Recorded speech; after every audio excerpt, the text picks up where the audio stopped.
নমস্কার বন্ধুরা, welcome my Dutta house kitchen. আজকের রেসিপি ছোলার ডাল ও বাদাম দিয়ে থোড়ের রেসিপি। ফার্স্টে আমরা থোড়গুলোকে কুচি কুচি করে কেটে রেখেছি এবং ছোলার ডালকে মিনিমাম 2 ঘন্টা ভিজিয়ে রেখেছি।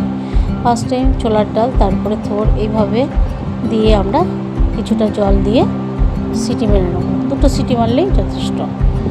দেখুন বন্ধুরা, থোড়গুলো এবং ছোলার ডালটা বেশ সিদ্ধ হয়ে আসছে। এরপরে তেল দিলাম, তেলের মধ্যে কিছু চিনাবাদাম দিয়ে ভেজে উঠিয়ে নিলাম। এরপরে আমরা ওই তেলের মধ্যে 5 ফোড়ন, রসুন, কাঁচা পাকা লঙ্কা এবং একটু পেঁয়াজ দিয়ে নাড়াচাড়া করে নিয়ে সিদ্ধ করে রাখা থোড় আর ছোলার ডালটাকে দিয়ে দিয়েছি। এরপরে দিয়ে দিলাম হলুদ, জিরে গুঁড়ো, ধনে গুঁড়ো এবং লঙ্কা গুঁড়ো। জিরে ধনে গুঁড়ো না দিলেও হতে পারে, অসুবিধা নেই। এরপরে আমরা কিছুটা নাড়াচাড়া করে নেওয়ার পরে দেখুন একটু জল জল আছে।